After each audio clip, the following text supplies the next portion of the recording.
say. Well, thank you, Greg and Arbor, for having us today. We are delighted to be part of your second Tuesday seminars.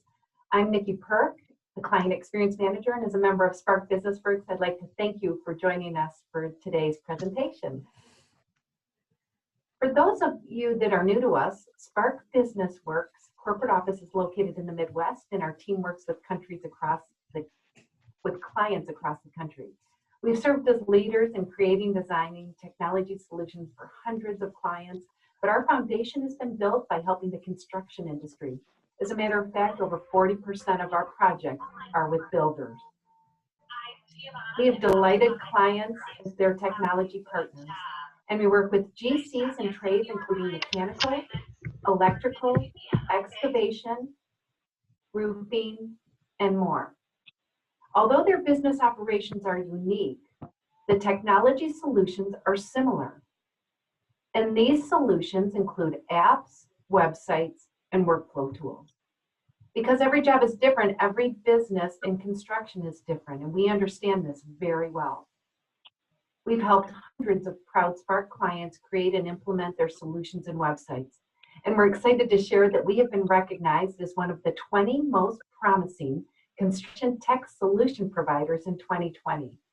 It's an honor being in the same class as Autodesk, Procore, and others who've held this honor. Today's webinar is focused on websites and the proven methods for getting results online. We will explore what's changed on the internet and how to prepare your website for 2021 to grow your business, one that will drive results. And also, please remember, we're going to have the open chat feature during the discussion today. So please ask questions throughout the conversation. We love to have open dialogue. And now it's my pleasure to introduce Jake Lantz, VP Client Experience, Spark Business Works. Thank you, Nikki. And I appreciate everybody taking the time to be on the webinar today. Today, I get to share with you and talk about really how your website is competing in the marketplace. I'll share some key insights that are necessary to ensure that your online presence is setting up your business for success. So let's talk about your website. It's the face of your company. It shows your services. It showcases others' experiences. It lets others find out if you're trustworthy and if you deliver quality work. Your prospective customers want to know this type of information, and your website can be the first place that they look. We're going to hit on some proven methods for getting online results so you can have the results you need on your website. But before we start, why don't you make sure you have a sheet of paper and a pen to write some notes. This is an interactive webinar. Hopefully you don't see this as just me talking at you. I want to get some feedback. And let's learn some terms and methods that we'll identify today. We'll talk about the importance of creating a simple user experience and design, identifying your target audience. This is also known as user personas, and defining user personas of those that are coming to your website. We're going to talk about building your site for speed, because speed does matter. A focus on building with search engine optimization in mind. That's what SEO, that's that big term that we always hear when we're looking at websites. We're going to talk about the need for having multiple call to action. This is what your clients want to do and what you want your clients to do when they come to your website. And finally, we'll talk about the importance of maintaining and measuring your website regularly. Now, you're here today because you have a challenge or a problem to solve, and it has to do with your website. Patricia, you shared about you're working on a rebuild of your website, and that you're having some challenges with the design and the speed of getting that up and running. I understand that. Others may be coming here because they don't have a website, or they feel their site is outdated, or it feels clunky on phones. Maybe you feel like you have a generic website, one that doesn't truly compete with your competitors, and it doesn't really put you as the tip of the spear you feel that you are as an organization. Maybe you just need to find out where to start. We talk to people every day that have these exact same challenges. And just having a website doesn't cut it anymore. All of your competitors, they have a website too. And having a website is not a differentiator. Having a website that caters to your audience is. The 2020 consumer is used to right here, right now type service. And your customers are making decisions based on what's called social proof. They're looking for other people's experiences. They want to legitimize your organization. And 93% of consumers, they make buying decisions after reading reviews. So how are your case studies on your website? What about your testimonials? Are you showcasing your clients so others can see the results that you're bringing? 48% of people have cited a website's design as the #1 factor in deciding the credibility of a business. The #1. First impressions matter. We've heard the statement, a picture is worth 1,000 words, but what about your website? It may be the first impression that someone is seeing of your business. So I'm going to show you a few screenshots here. And the question is, would you rather buy from this company or from this company?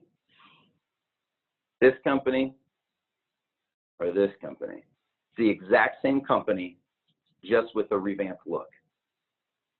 Can you see the difference?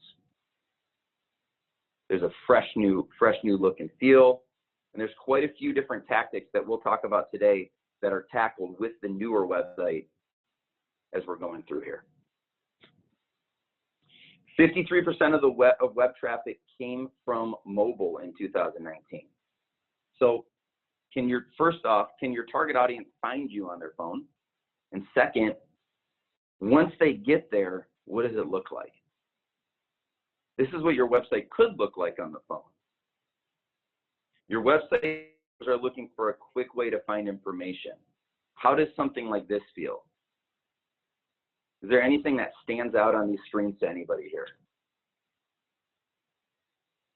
Do y'all have any questions at this point of the presentation?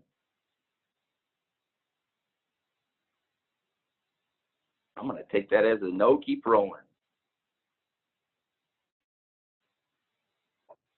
The truth is, there's a lot of websites that look good. And that pretty design alone, it really isn't enough, though, truly to meet the needs of your website users. So as we're talking through this website 101 and going through here, we've kind of talked through user experience and design and what that looks like, but we're now going to identify that target audience and build what's called user personas. And it's all about understanding your users. As you look beyond that design, it's important to personalize the experience for each of your customer types. I know I asked you to take out a pen and paper. Why don't each of you write down who your target audience is for your website? What are they trying to accomplish when they're on your website? Is another question to ask. Is it somebody that's a potential customer? Is it somebody that needs to find out specific information about your services? Are they trying to find out if you're reputable? Do you showcase your current clients' results appropriately? Do the photos on your website really represent your current work? I've seen many websites out there, and I ask, when was this job done? They say, oh, that was 4 years ago. There's a lot that's happened in 4 years for your business. So let's make sure that we're showcasing truly the results that you're getting today, and you're getting those results for your clients. Are people looking and trying to find your phone number? This is another thing that I see. Why does it take 3 clicks to get to your phone number? You need to view your site from the lens of your target audience. It's important. Would anybody be willing to share what their target audience is, or anything that they wrote down about that?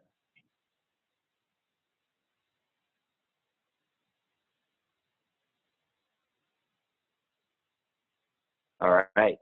Well, I'm guessing most wrote down customers or wrote down prospective customers or clients. And that's great.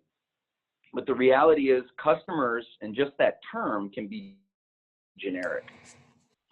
What we like to talk about is that term that I just mentioned previously on the website 101 is user personas. And these personas, what they are is they're fictional characters. They're ones that you create based on your research and you knowing your customers in order to represent those different user types that might use your service. So creating personas will help you understand what your users need, the experiences, the behaviors, and goals are. This is a really important step in the process because throwing up a website, and honestly, there's a lot of ways to just throw up a website. But throwing up a website that actually gets the results for, in this case that you can see on this slide, Bill, you have to understand what's Bill's focus? What are his frustrations and pain points? What are the things that he's motivated by? And how is he going to interact with your organization? The message that came through about, Patricia, you mentioned about wanting to know what social media to go after. Well, what social media does your target audience and your user persona use? Hey, Maybe Jay. that's the social media you have. Yep. And Nicole, thank you, Nicole, for getting involved in the chat here. Her user persona are owners located in Northville, Canton, and Ann Arbor, interested in high-end remodeling services. I love how direct she was. She really called out a lot of different attributes. You want to talk to that, please? Yeah, absolutely. You know, and that was Nicole, is that correct? Yeah. Great. Nicole, I wish I could see you on screen right here. Sometimes when we're doing these webinars, I only see a few faces, but you know, Nicole, as you're looking at those owners that are located in Northville and those specifics there, I think it comes down to now going through an exercise similar to this. And you can start with these 4 questions. These are 4 statements. What are their behaviors, the frustrations and pain points? You can see it's funny. We went through this with a client, and the behaviors are for this individual that they drink beer. I don't know how that pertains to how they're going to adjust their website, if they're even going to do anything about it. But the thing is that here's a great example: unpredictable weather. Okay, so they have unpredictable weather. If you were a company that was providing information about the roads, you might want to provide specific information about how to contact somebody if you're in a bind. I don't know what that looks like, but in your case, it just comes down to, I would write these 4 things down and go through this exercise. And one thing that we look at is getting experts involved in helping through this exercise can be helpful because it can be a third perspective looking in, somebody that can provide that guidance through building these personas out. Because in this case, Bill isn't the only persona that this customer was looking to interact with. He was just one. So there may be these owners, might be one. Maybe there's other individuals that you might have somebody who's an administrator in those offices as well too. Well, that's another persona. Maybe they need other information on your website. Does that make sense, Nicole? I can't see you, so if it does, go ahead and throw a thumbs up or just a quick message in the chat, and I'll keep cruising on. But I can come back to that if there's more questions on that.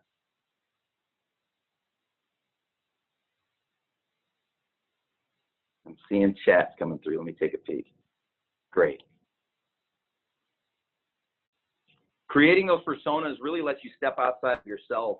You know, it's about looking at your website not from your own perspective, and that's really the key ingredient of doing this right here. Exactly. And we're going to share this slide deck with you all at the conclusion.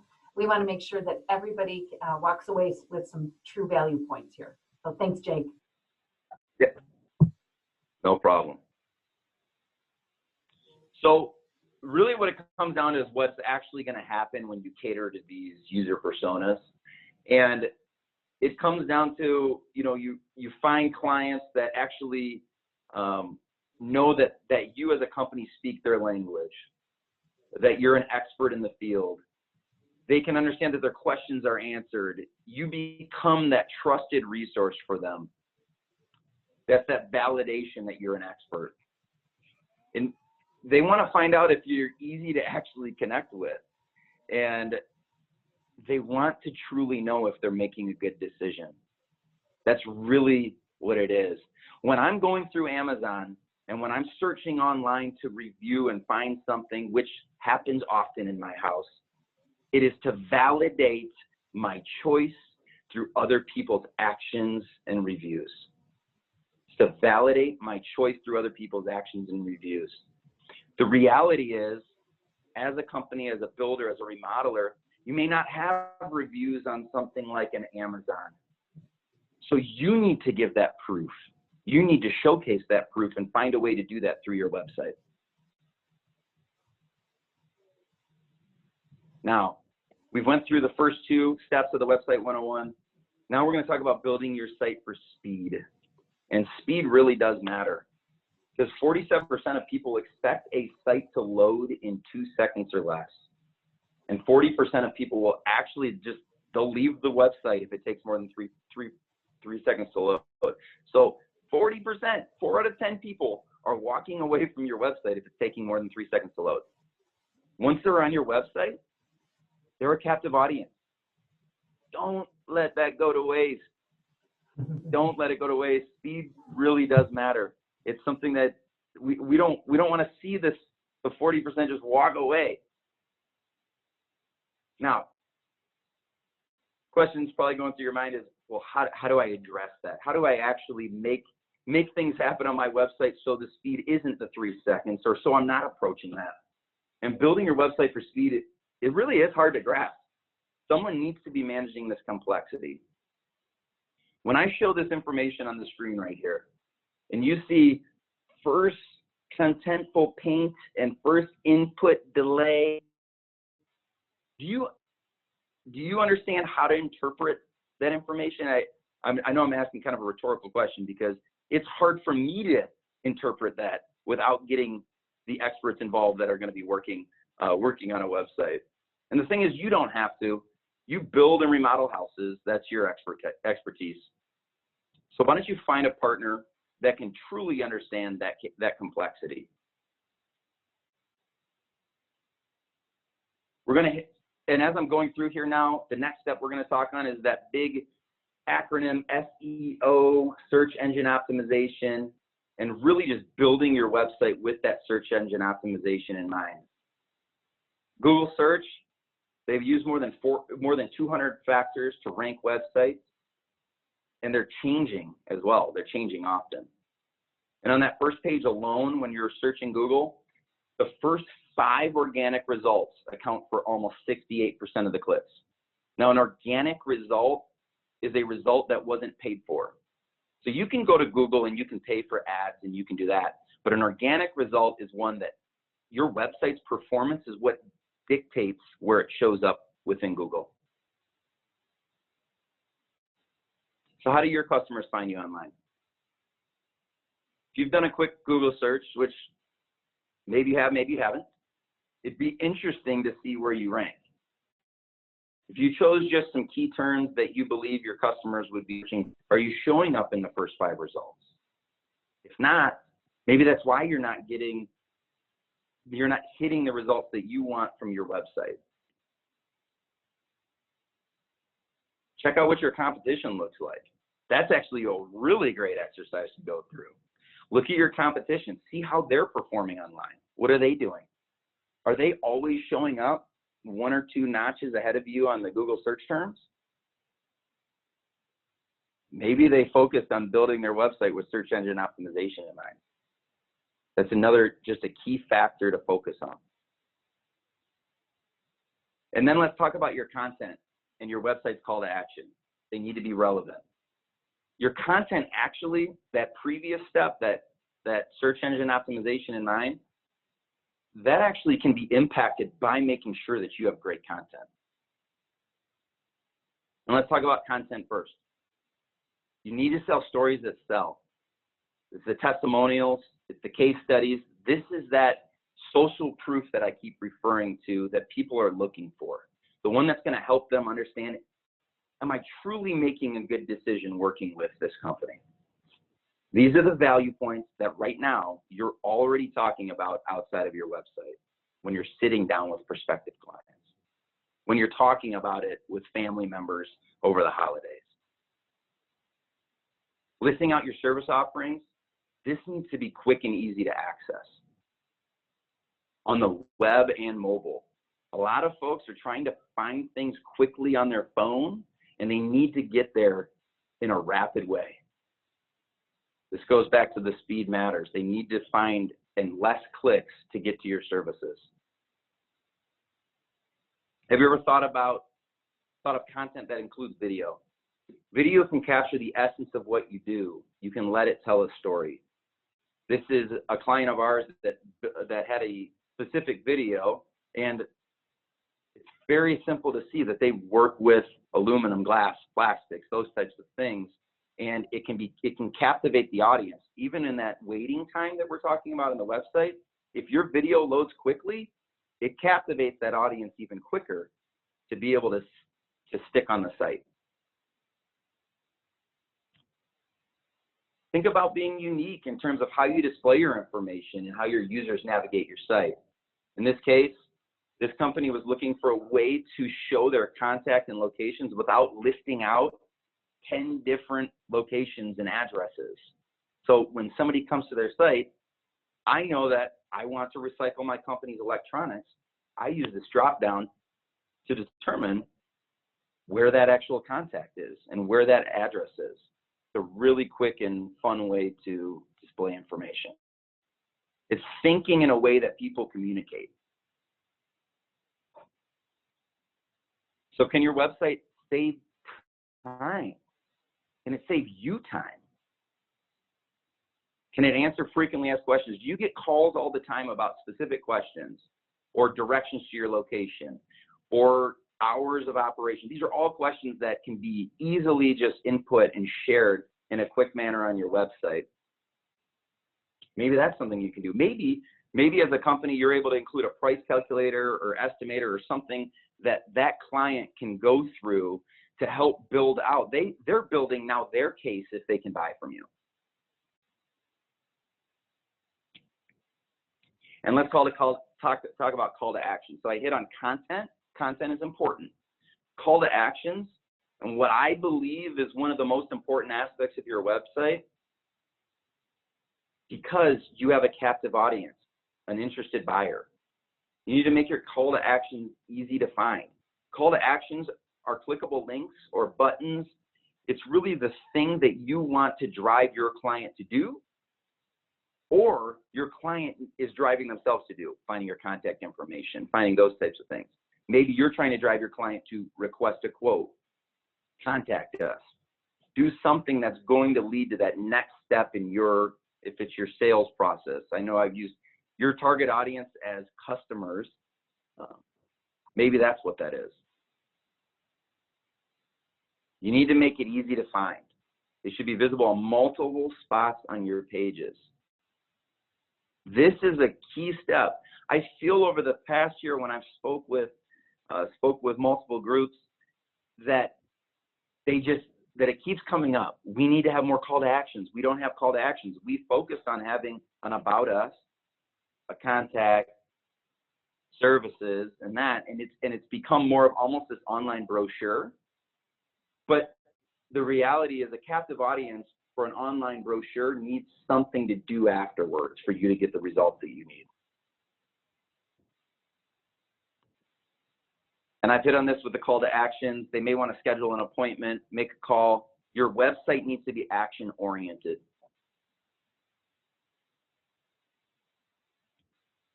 And now, after you're going through now the results and the things like that we have with the call to actions, the search engine optimization, you've actually got your speed up. Well, now we need to actually measure and maintain the website regularly. So who's maintaining your information? Who's updating your content? Who's making sure that your call to actions are relevant? Yep, Nikki, did you have something?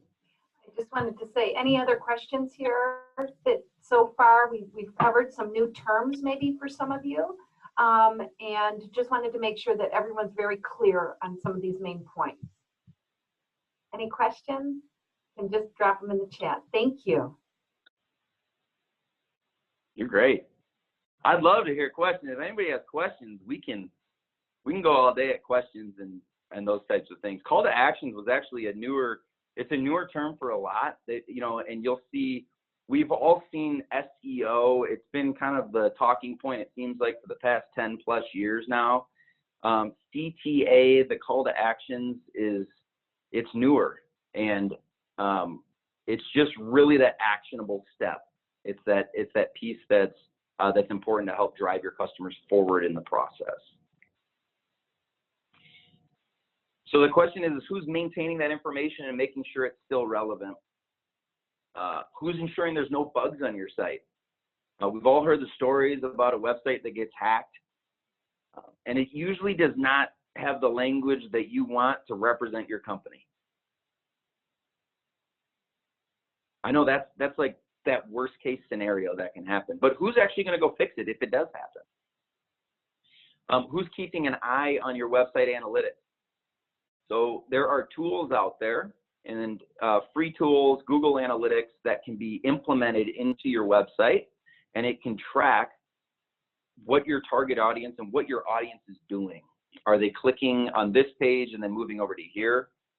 Well, we realize everyone clicks from here to here to here, everyone, 80% of the people. Well, why don't we cut out that second step so we can get everybody just from here to here? Those are the types of answers that can come out from an analytics, from reviewing what your customers are doing. The search engine optimization that we were just discussing is another important aspect. You can actually see search terms that are coming through.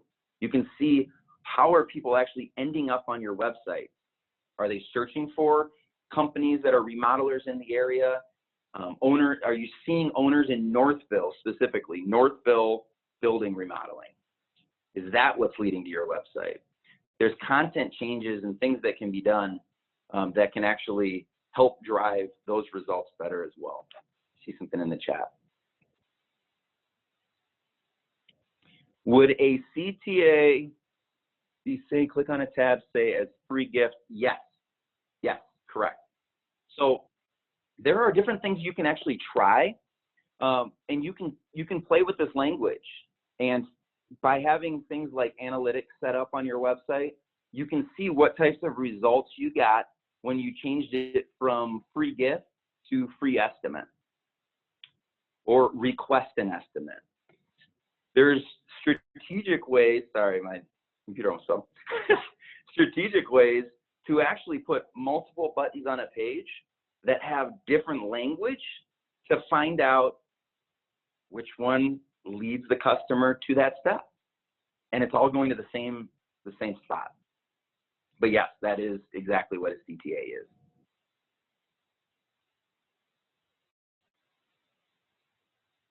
Feel free to throw any more questions in the chat. This is great.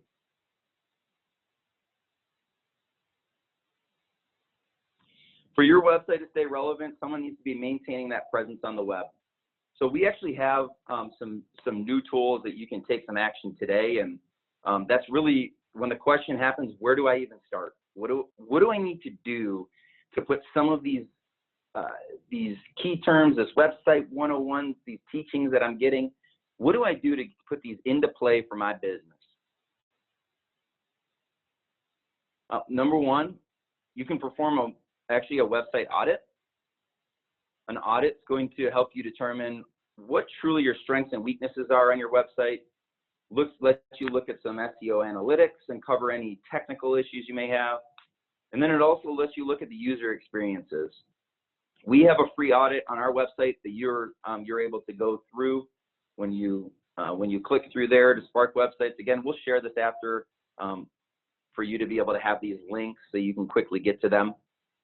But there's a free audit that you can go through. We also have what's called a new website preparation checklist. And this checklist lets you start with really that big picture strategy that you have with your website. So you can understand where you stand right now and where you want to get to. We have also a free checklist that you can run through. It's a few pages long, but it's very valuable to understanding the current state and where you want to go.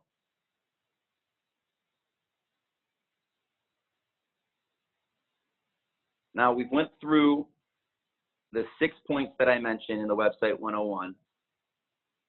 I'm going to give one more bonus one because it's something that I've been thinking about actually all through this presentation. It's not going to show up on the slides, but maybe I'll add it in here also, is you can actually add what's called landing pages to your website. And what a landing page is a focus on a specific target audience that you have. So let's say you had 2 or 3 audiences that you were catering to. You can actually add different pages that are the entry points for those audiences. And I really feel this is another step that you can take that a lot of companies are not. Site doesn't have to be one static view that's just your front page. Your website can be a very dynamic view for your specific audience that you have.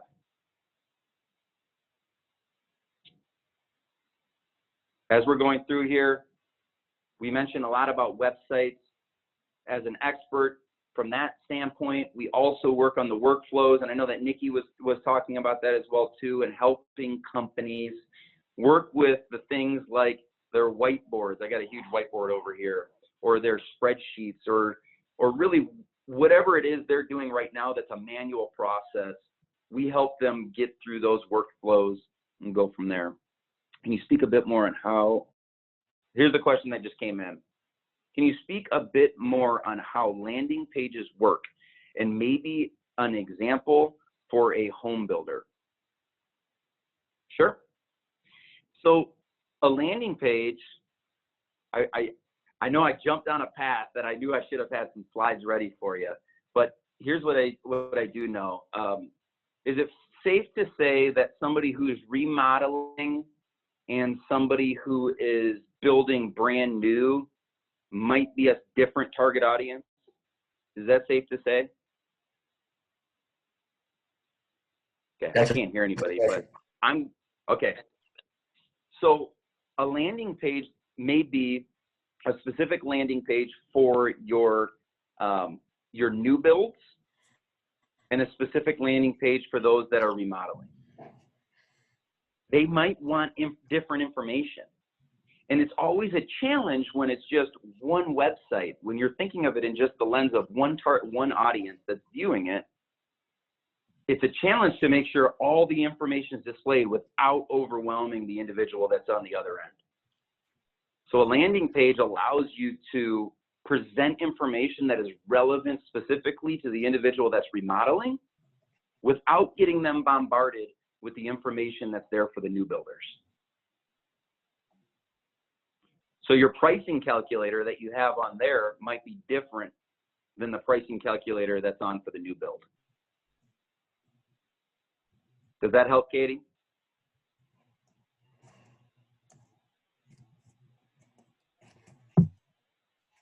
We're getting some good active chat. This is great. I also, Jake, I'm going to jump in, and we also, I think it was Patricia that talked about tying in social media. How do you do that easily? Like, do you have a whole marketing department that's responsible to post on Instagram and Facebook and LinkedIn? And how does that work with your website? Can you speak to that? Sure. Yeah, so there's a few things that come to me right away when I think of social media. Number one, having links from your website to your social media accounts, that's fairly simple to do, and there's ways to grab icons that represent each of those social media sites. But the thing that really comes to my mind as that question is asked is take baby steps. Take baby steps. There are so many social media platforms. Start with one.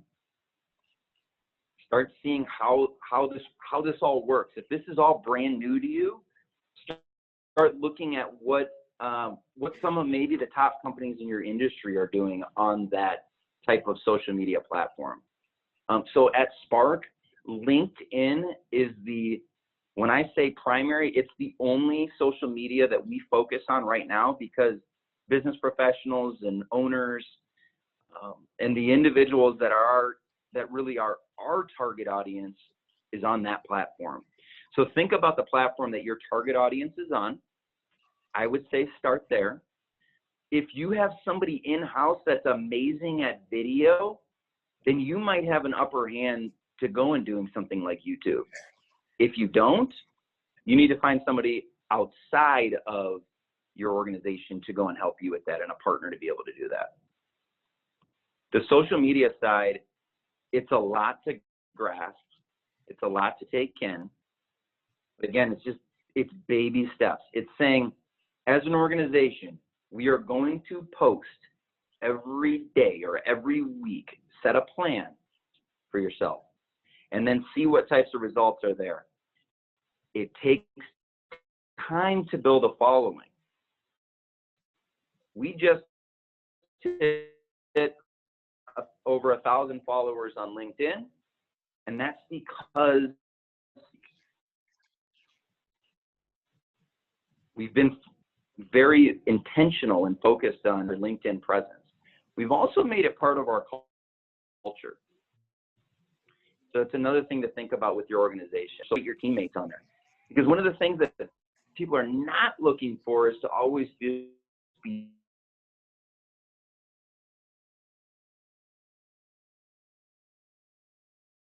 sold at, right? It's easy to go put an advertisement out there, but it's also so easy for people to just overlook that and move on. Yeah, I love that you mentioned that. Thanks, Jake. And then I think another point is just the management of those different. So when we set up our websites for our partners, our clients, then 5 different photos in 5 different formats. We streamline that so that's automated through the website, and that is a time saver, and that's the golden nugget right there. Is that it's consistent, it looks professional, and it's all tied together. Thank you. Yeah, thank you, Nikki. Hey, Jake? And really, yep, go ahead. I have a question. I'm not in the building industry, but this is applicable to other businesses. Okay. I try to build a client base, not a customer. That's what I always say. I want somebody I can work with long term and not. Sure. And so, how do you prevent, or what can you do to help prevent from people making it more price oriented and product oriented, as opposed to more build a relationship building? How does a website? How could a website help that, or prevent that? Yeah. Call to action. Okay. So leading to you. Okay.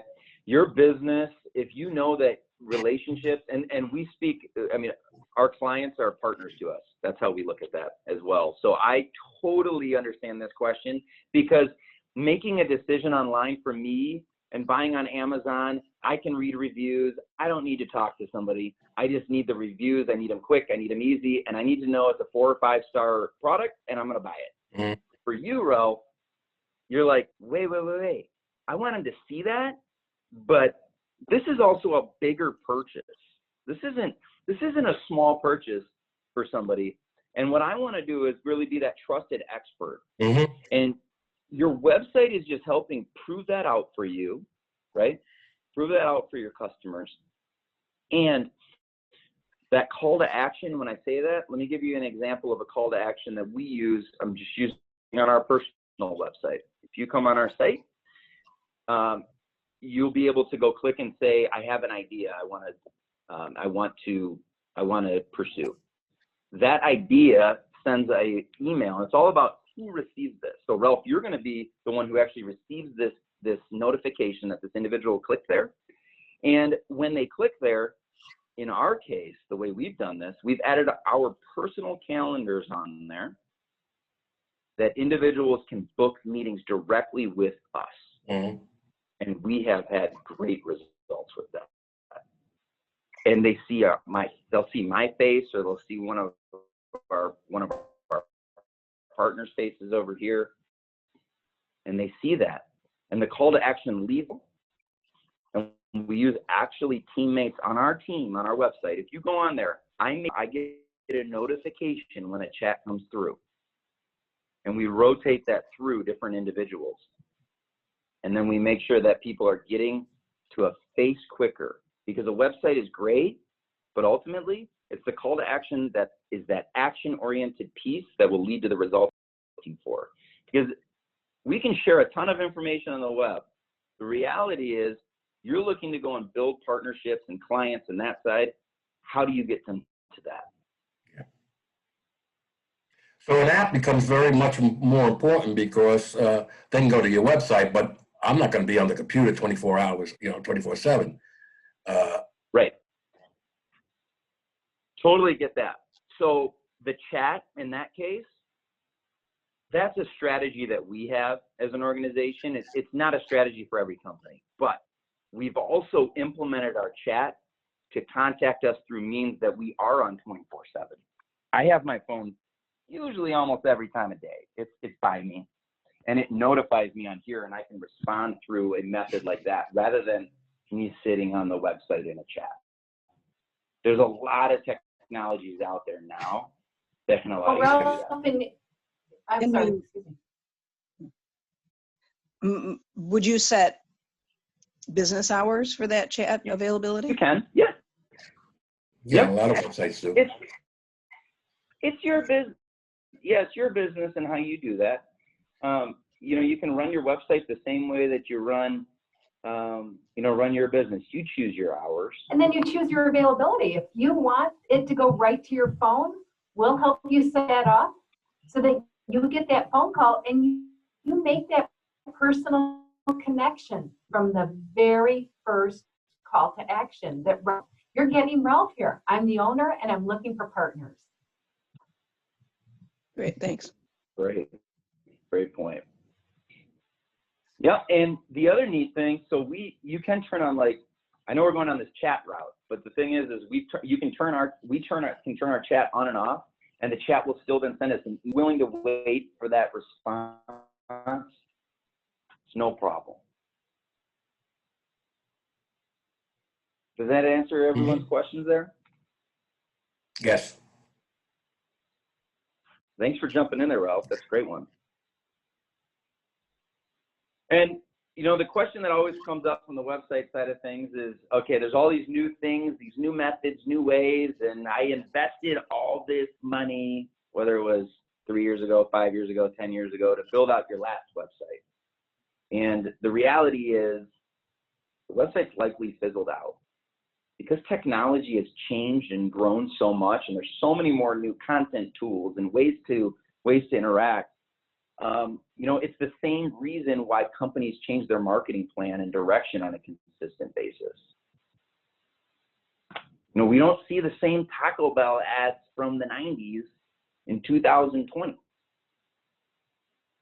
because direction has to change with the times, with things fizzling out and that side.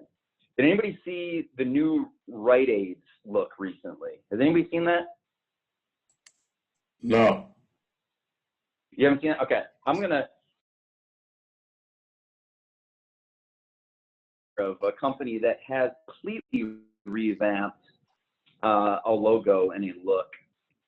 When I saw that new logo, it spoke to me, and it spoke to me different than the old Rite Aid logo. What Rite Aid is actually planning on doing is spending $700 million over the next 2 years to revamp their stores. Now, when you first saw this logo right here, and I'll show you what their stores are going to look like. It's incredible. But the logo was the first step. When you first saw this logo, what types of differences do you see between the original Rite Aid logo and maybe the newer one? Does anybody have any thoughts on that? Yeah, the green is a lot warmer than the red. Red is more of an alert type thing. Yeah. Ooh. I didn't even have that down. That's a good one. The red's like an alert. Yeah. More natural. Yeah. And that's a great point, Andrea, is the natural products. I mean, let's go back 20 years ago. Natural, look, I was eating ravioli out of a can growing up, and I'll tell you right now, I don't think that was a natural product. I'm sure people are still doing it, but the reality is, I just ate I got from some food yesterday from this place called Organic Gypsy in the area that was the most natural food, I guess, that I could get. I don't know. But 20 years ago, I wasn't thinking that way. I thought of, right when I saw this logo, this thing is fresh, it's clean. Mm-hmm. For me, the warm and inviting, Ralph, you mentioned that, is like just more warm, is trustworthy. I don't know why. I don't know why I felt that way. It's more modern. I saw the word that came to me was like, seems like it's more caring, and maybe that's the whole red versus green thing that you just mentioned. And it offers more than They just took the word pharmacy out. pharmacy product. That's what I'm saying. They took the word pharmacy out. It's just Right. even though they're intimating it with the logo, but they're you know. Yep. And then this is their plan Wow. that they have, and I'm wondering, they said $700 million. I don't know how much that entails in every Rite Aid, but this is a pretty cool looking pharmacy. It's a really unique approach. I've never been to a pharmacy like this, but if I were to picture what the pharmacy of the future looks like, I now picture this. Looks like an Apple store. Because I've seen. What's that? It looks like an Apple store with the computers. It's more inviting. It's not there's not a wall there like the old banks used to have behind it. Yeah. Yep. And what they're looking to do is revolutionize the industry and really that perspective of what a pharmacy could be like. That's beautiful. Yeah. So, it comes down to really look, website likely isn't $700 million. I'll just put it that way. But the reality is we still have to think in the same type of thought process. Business doesn't change online so drastically that we don't think in the same manner, as we need to get results. And sometimes things fizzle out. Now, in our case, we were looking for ways to have social proof beyond our website. So testimonials and case studies are something that we utilize, but what you'll also see on this slide here is these are just some of the Google reviews that we have across our 3 locations in Michigan. And this is for our target audience. We wanted to make sure that they could find out the information they needed and get some reviews from our clients. So what did we do? We asked our clients, hey, you're a proud client. You're happy with what we've done, right? Do you mind going and putting a Google review out there? Again, just another piece to go and build your, your armor on the web. So these companies right here have upped their digital presence and have worked with us, and you can too. Ultimately, what it starts with is that first step I mentioned outside of here. Go and grab some of the free stuff. We've got some free assessments. I think if you go and take some of these links and start taking some steps in the direction that are going to put you in the same frame of mind that Rite Aid just put themselves in, but do it on the web, I think you will be very happy with the results that come out of that. On the right side, you'll see on here is the insight articles and free downloadable tools that include that website preparation checklist I mentioned. And this is going through our Spark Business Works blog. We have all this information readily available for you, so it's really simple to access. And thank you. Appreciate everybody's time today. Cool. Great. Thank you both. Thank you. And if you have any questions, you can. Were there any other questions or any other Thank you. comments?